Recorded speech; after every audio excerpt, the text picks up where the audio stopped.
Electrostatics की second sheet.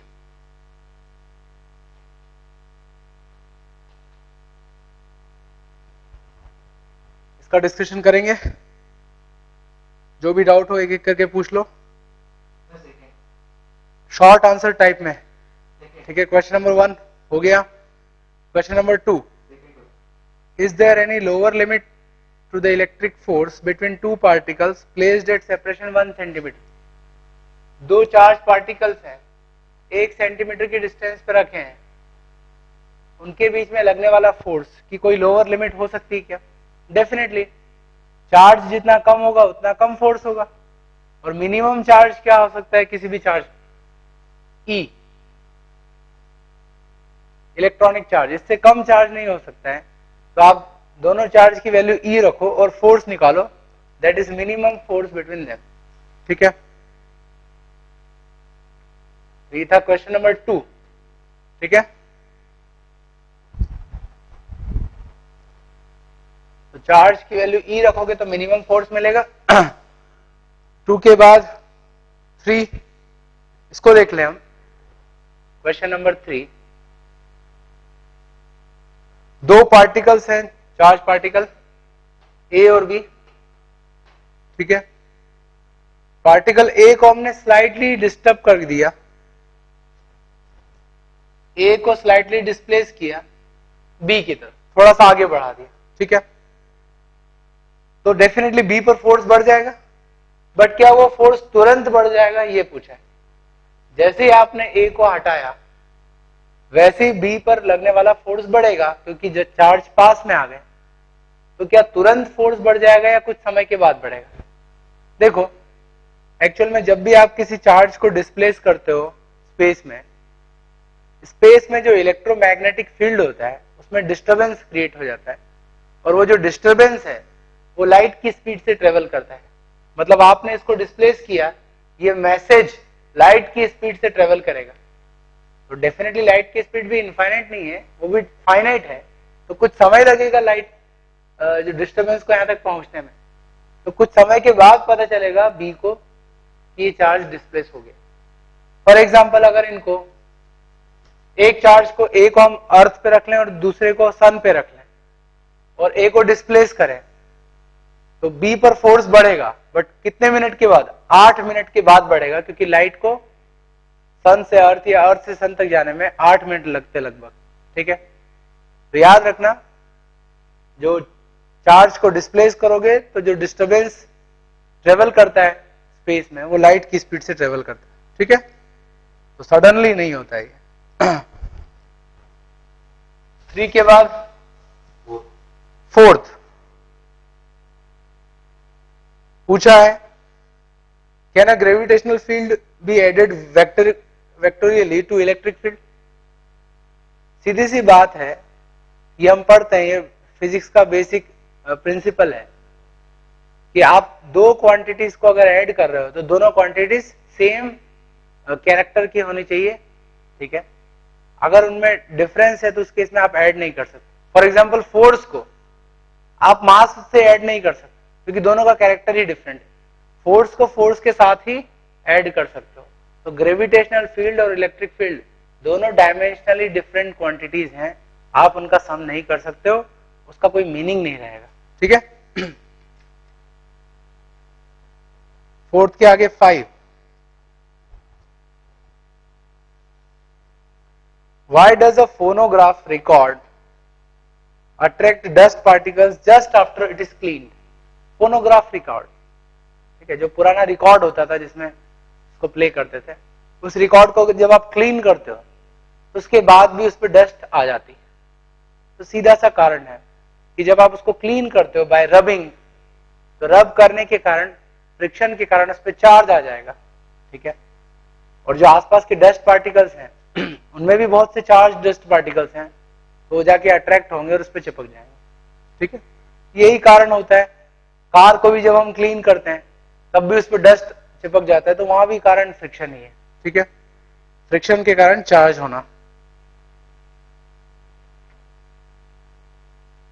ठीक, इसके बाद क्वेश्चन नंबर 6,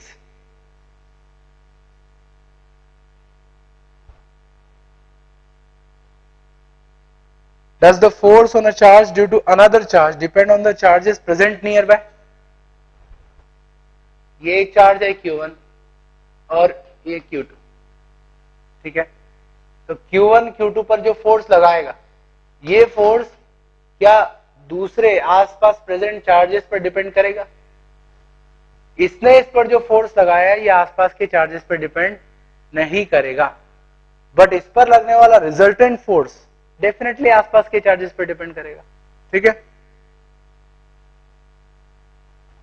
इसके बाद क्वेश्चन नंबर 7,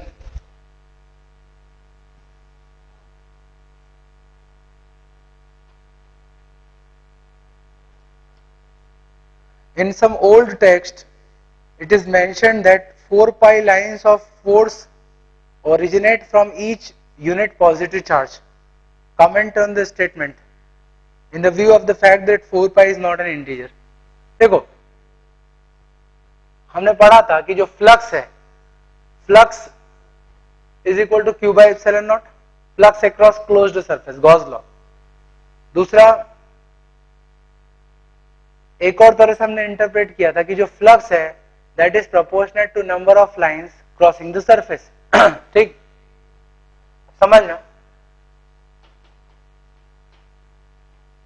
अगर चार्ज यूनिट Q की वैल्यू 1 रख दो तो फ्लक्स हो जाएगा 1 बाई एप्सिलॉन नॉट।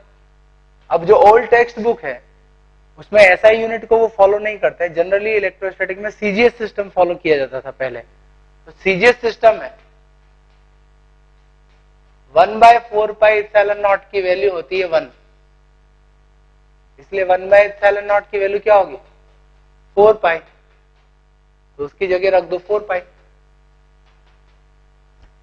फ्लक्स का मतलब होता है number of lines crossing the surface, तो यूनिट चार्ज है तो उससे कितनी लाइंस ओरिजिनेट होना चाहिए 4 पाई लाइंस ओरिजिनेट होना चाहिए, ये उसका मीनिंग है। अब दूसरी बात 4 पाई इंटीजर नहीं है तो आप नंबर ऑफ लाइंस काउंट कर रहे हो तो वो इंटीजर ही होने चाहिए। देखो एक्चुअल में क्या है कि मैंने पहले भी बताया था कि जो नंबर ऑफ लाइंस की बात करते हैं उसमें कोई ऐसा स्टैंडर्ड नहीं है कि किसी पर्टिकुलर चार्ज से एक डेफिनेट अमाउंट में लाइंस ही निकल रही है। लाइंस का पर्पस है इलेक्ट्रिक फील्ड के पैटर्न को डिपिक्ट करना, ठीक है। तो लाइंस आप जो भी मानो, फॉर एग्जांपल मैं मान रहा हूं कि 1 कूलम चार्ज से 8 लाइन निकलेगी इस तरह से, ये मैंने मान लिया। तो अगर मैं 2 कूलम चार्ज को दर्शाना चाहूंगा वहां पे, तो वहां से कितनी लाइंस निकलते हुए दिखाऊंगा 16 लाइंस। बस यही इसका मतलब है कि आप कोई एक स्टैंडर्ड मान लो, उसके प्रोपोर्शन में फिर लाइंस दिखाओगे, ठीक है। तो इसका कोई मीनिंग नहीं है कि वो 4 पाई इंटीजर है या नहीं। एक्चुअल में जो नंबर ऑफ लाइंस है they are proportionate to flux, flux बढ़ेगा तो नंबर ऑफ लाइंस भी बढ़ेगी, ठीक है। इसके आगे question number 8, can 2 equipotential surfaces cut each other? 2 equipotential surface अगर एक दूसरे को कट करेंगे, ऐसा पॉसिबल नहीं है क्योंकि दोनों का पोटेंशियल डिफरेंट होगा। एक पॉइंट पर जहां इंटरसेक्शन हो रहा है वहां 2 पोटेंशियल नहीं हो सकते हैं।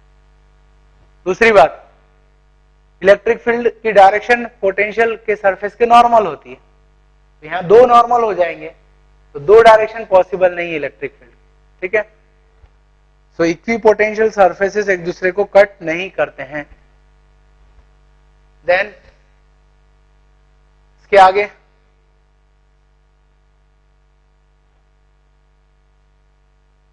क्वेश्चन नंबर 9, चार्ज पार्टिकल को इलेक्ट्रिक फील्ड में रखा तो क्या वो इलेक्ट्रिक लाइन के अलोंग ही मोशन करेगा? इसको मैं ऑलरेडी बता चुका हूं क्लास में कि अगर ये इलेक्ट्रिक फील्ड लाइन है, चार्ज पार्टिकल को आपने रखा तो शुरुआत में तो वो उसी डायरेक्शन में चलेगा बिकॉज ऑफ फोर्स, बट इस डायरेक्शन में इसके पास मोमेंटम आ जाएगा। अब जब फोर्स की डायरेक्शन बदलेगी तो ये उसके साथ पूरी तरह से नहीं मुड़ेगा बट किसी और एंगल पे मोशन होगा, तो इलेक्ट्रिक लाइन जो है उसके अलोंग चार्ज पार्टिकल का मोशन नहीं होगा। एक ही केस में हो सकता है अगर वो स्ट्रेट लाइन है, right, otherwise line of force के अलोंग मोशन नहीं होगा ठीक। क्वेश्चन नंबर 10 हो गया, ऑलरेडी हमने क्लास में डिस्कस कर लिया इस तरह के। इसके बाद 11 हो गया, 12th देखो इलेक्ट्रिक डायपोल नेक्स्ट क्लास में पढ़ने वाले हैं। इलेक्ट्रिक डायपोल छोटा होता है ये हम कहते हैं, बट किसके रेस्पेक्ट में छोटा होता है?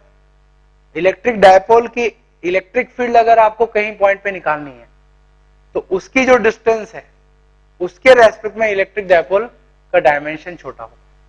तो dipole is smaller in comparison to distance from the dipole at which electric field is to be found out. ठीक है, देन 13 हो गया, 13th 14th ऑलरेडी डिस्कस कर चुके हैं हम 14 भी। बस इसके आगे बढ़ते हैं ऑब्जेक्टिव टाइप में, जो भी डाउट हो पूछते जाओ। क्वेश्चन नंबर 15 हो जाएगा, 16th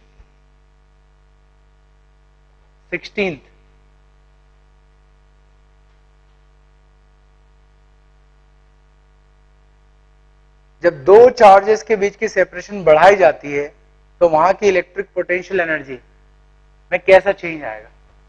देखो ये दो चार्ज पार्टिकल r डिस्टेंस पर है तो पोटेंशियल एनर्जी क्या होगी? Constant Q1 Q2 by r। अब r के बढ़ने पर पोटेंशियल एनर्जी बढ़ेगी या कम होगी, ये इस बात पर डिपेंड करेगा कि दोनों का साइन क्या है। अगर दोनों प्लस प्लस है तो दूर जाने पर पोटेंशियल एनर्जी कम होगी। ठीक है, दोनों माइनस माइनस हैं तो दूर जाने पर पोटेंशियल एनर्जी कम होगी। अब देख सकते हैं चार्ज को साइन के साथ रखना है, और अगर एक प्लस है और दूसरा माइनस है तो दूर जाने पर पोटेंशियल एनर्जी बढ़ेगी। ठीक है, सो पोटेंशियल एनर्जी बढ़ भी सकती है और कम भी हो सकती है। आंसर डी होगा इसका। ठीक है,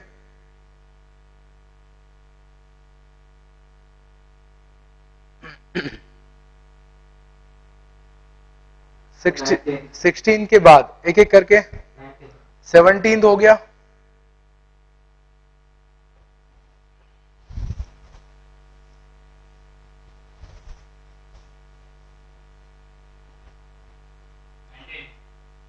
सेवनटीन हो चुका है, 18th उसके बाद 19। ठीक है, electric field at the origin positive axis के अलॉन्ग है। ठीक है, a small circle is drawn with the center at origin। Centre, origin को सेंटर मानते हुए एक सर्कल बनाया। उस सर्कल में 4 पॉइंट को लोकेट करना है, A0 right, 0A minus A0 0 minus. ठीक है, इलेक्ट्रिक फील्ड इस डायरेक्शन में।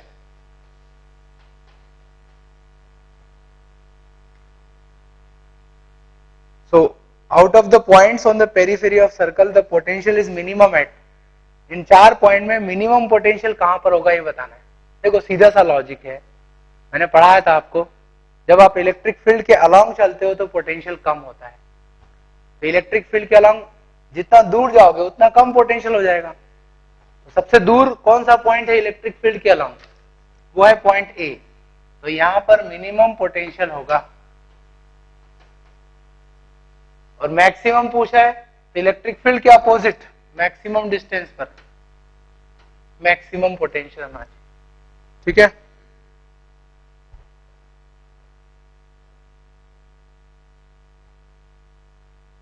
इसके बाद क्वेश्चन नंबर 20, अगर बॉडी को चार्ज कर दिया रब करके तो इसका वेट में कोई चेंज आएगा क्या? डेफिनेटली जब चार्जिंग होती है by rubbing there is transfer of electrons. तो इलेक्ट्रॉन जाएंगे बाहर तो मास कम हो जाएगा और इलेक्ट्रॉन आएंगे तो मास बढ़ेगा, बट वो मास में जो चेंज है वो बहुत स्मॉल होता है, ठीक है। बट अगर चेंज की बात की जा रही तो होगा चेंज, ठीक। 21, 22, 23, ठीक है। A point charge q is rotated along a circle in electric field generated by another point charge q. Point charge q है, इसके आसपास एक दूसरा चार्ज घूम रहा है, इसके इलेक्ट्रिक फील्ड में घूम रहा है। तो पूछा है work done by electric field on the rotating charge. देखो ये चार्ज घूम रहा है इसके आसपास, इलेक्ट्रिक फील्ड के परपेंडिकुलर हमेशा डिस्प्लेसमेंट होता है। जैसे मैं इस पॉइंट की बात करूं, फील्ड बाहर है और डिस्प्लेसमेंट इधर है, तो फोर्स और डिस्प्लेसमेंट के बीच में 90 degree angle, that means work done क्या होगा, 0, ठीक है। ये कौन सा क्वेश्चन था, 23, ठीक। सो 23 में work done by electric field would be 0। 23 के आगे 24 हो गया, 25 हो गया, 26, ठीक है। इसको देख लेते हैं। देखो हर एक ऑप्शन को देखेंगे ध्यान से। ए दिया है अगर इलेक्ट्रिक फील्ड 0 है, if electric field is 0 then potential must be 0। Electric field 0 है तो पोटेंशियल 0 होना ही चाहिए, गलत बात है। Potential is a relative quantity, इसकी वैल्यू 0 आप कहीं भी सेट कर सकते हो, ठीक है। ये तो गलत है। देन बी, अगर पोटेंशियल 0 है तो electric field must be 0।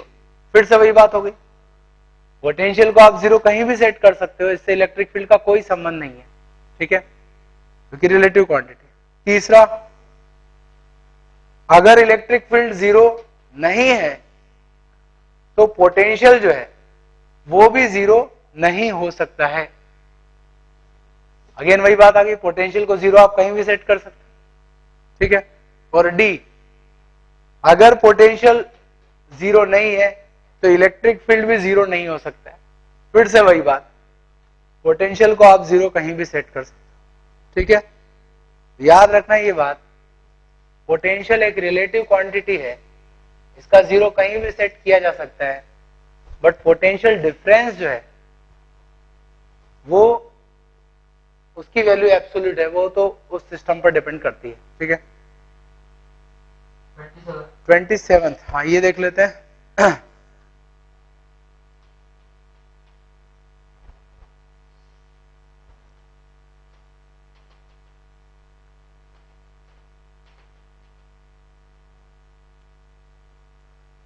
Electric potential decreases uniformly from 120 volt to 80 volt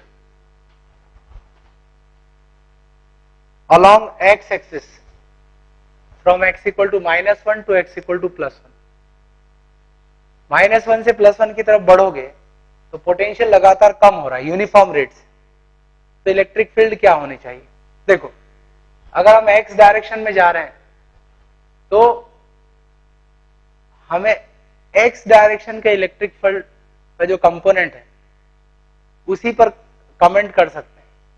और इलेक्ट्रिक फील्ड क्या होता है, rate of decrease in potential.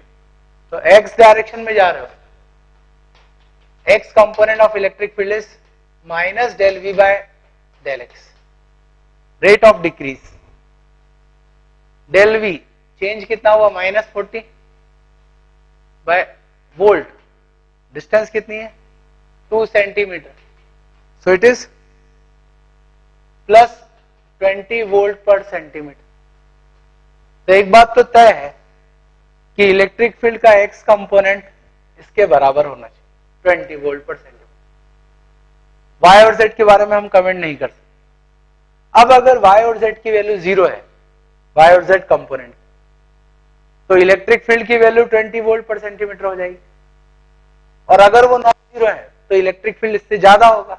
That means हमें कहना चाहिए electric field may be greater than 20 volt और may be equal to 20 volt per centimetre, इससे कम नहीं हो सकता। इसका आंसर बी और सी होगा।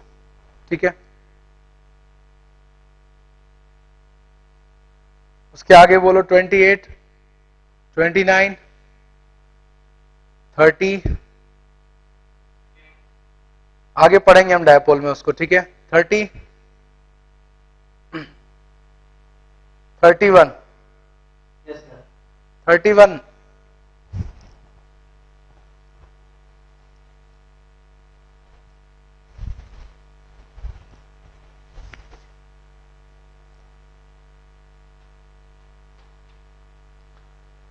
इलेक्ट्रिक फील्ड किसी रीजन में आउटवर्ड डायरेक्टेड, बाहर की तरफ उसका डायरेक्शन है, and it is proportional to distance r from origin. तो पोटेंशियल के बारे में कमेंट करना है, सीधी सी बात है। Potential difference is minus E dot D R का इंटीग्रेशन। जब इसका इंटीग्रेशन करोगे तो पोटेंशियल जो है वो आर स्क्वायर के प्रोपोर्शनेट आ जाएगा फील्ड का इंटीग्रेशन करने पर। तो सी होगा आंसर। और इलेक्ट्रिक फील्ड बाहर की तरफ है, तो जैसे जैसे आप दूर जाओगे फील्ड के अलोंग चलने पर पोटेंशियल कम होने लगेगा, right. So potential decreases, not increases along outward direction. ठीक है।